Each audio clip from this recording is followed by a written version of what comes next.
who are you and where are you from? My name is Rudolph Thomas David, and I'm from Carriacou, the sister isle of Grenada, which is known as the Spice Island. Yeah. You are my daughter. Yes. And act like your mother. Very bossy. Yeah. How did you travel to England? I came up to England at the age of 17 and a half on a boat, Italian ship called the Ipenia. It took us 21 days from Grenada to get here. Wow. Because we were stopping in different ports, picking up passengers.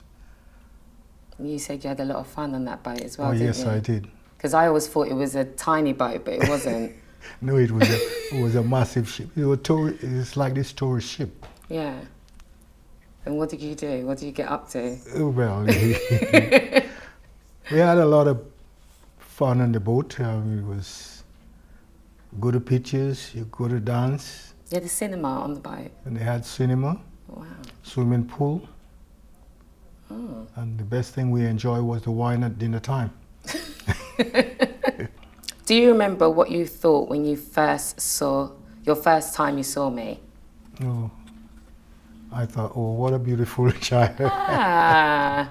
Well, all your children are beautiful, aren't they? Yes, that's true. What was your childhood like in Grenada? Well, it was a bit rough, I must say, because part of my growing up was away from Carriacou. We reside in a Dutch island called Aruba. That's where my dad and mom was, so I was there until about 11. After my dad passed away and my mom came back home. Yeah. And started going to school. And my mom had to take me out of school when I was 14. Why? To help her. We was doing farming, having animals. Yeah. And I was the eldest. So you had to, So I had work to work. And yeah. Did you enjoy that though? No, I didn't. You did? It was hard work. Yeah, but you helped to look after your siblings as well. Yeah. Then I left and I started doing sailing on the windjammers, going from mainland Carriacou to Grenada, bringing up cargo and coming back. That sounds like hard work. That was hard work. Yeah. And I got promoted to the schooners. What was your favourite holiday when you were a child? Well, we used to go down to mainland Grenada to see some of the family down there, and that I used to enjoy very much. You didn't have to work, it No. was just playtime. Yeah. Who drank rum in your family? Well, everybody drank rum. As I say, my uncle used to go and get the rum from St. Bart's, and we used to smuggle it up and roll it up from the bay up.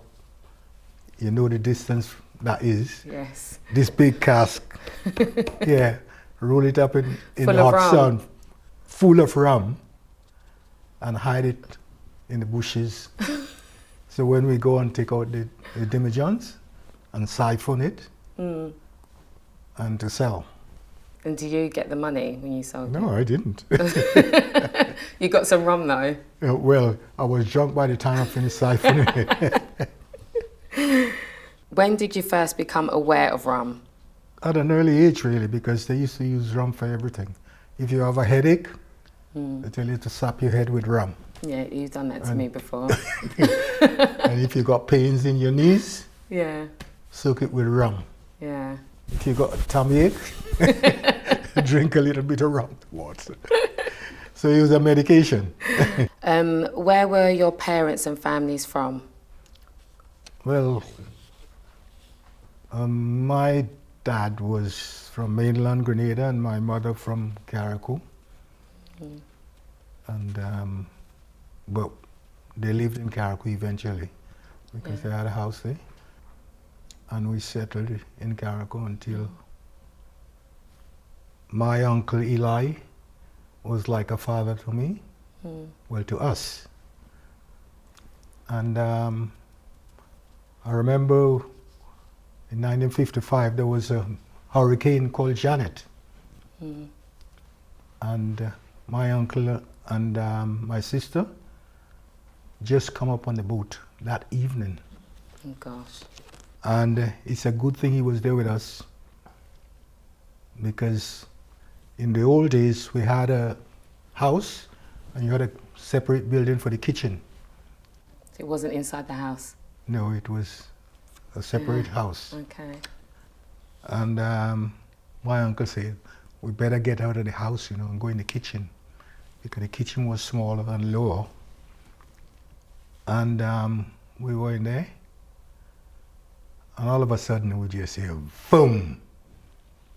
And my uncle said, oh God, the house fall down, flatten. Wow. What's the story behind family nicknames? So we've got a lot of family with, we don't call them by their first name. No, well, I don't know where this come from, because I know my sister, because my brother couldn't say sister, he started calling her Tita, and that name stuck on. And I always thought that was her name. Yeah, until now she's got that name. And you've got a cousin called, he's passed now, but Fingers. Oh yes, well, Fingers is my first cousin, one of my aunt's son. He got the name Fingers in this country. And how did he lost? He was working in a mill, and he lost a finger. So they just started calling. So they started calling him Fingers. What is something about our Grenadian heritage that you would like future generations to know? Well, it's the old tradition. It's like the African dance, which they still do, and I think it's only in Carriacou that continues. And they make sure they teach the young ones how to do it, and the same rum tradition, throwing the rum on the ground. And they do a lot of African dance when, is it when we're putting up stones? Yes, when they're putting up headstone. Yeah. Memorial stone. Because I remember we saw that, And they cook a lot of food and... Cuckoo. Yeah. They roll the cuckoo and the rice, and the best part of the meat. Yeah, that we've seen killed. Which is not nice to see. Does the names Cremanti or Maroon mean anything to you? Well, the first I knew about Maroon is when I come to this country. It was a tribe in Jamaica and they were warriors.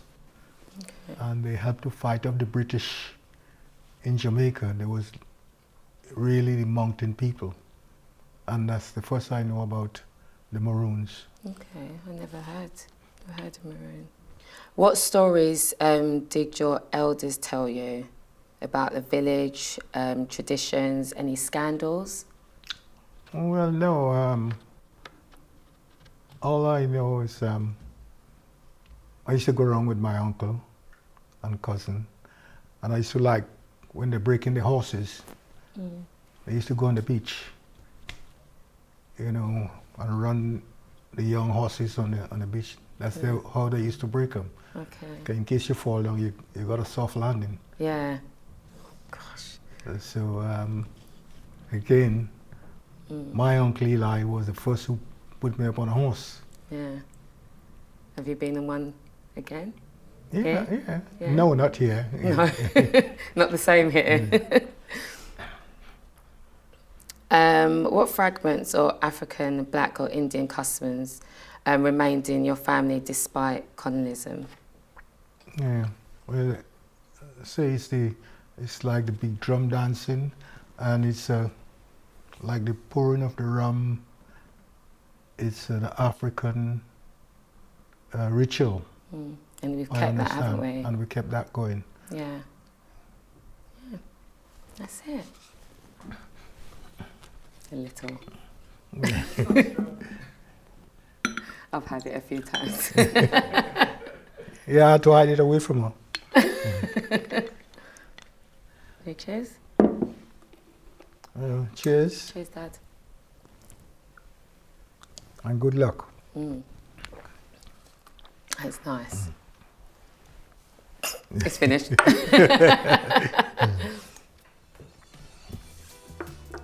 Yeah, it's nice.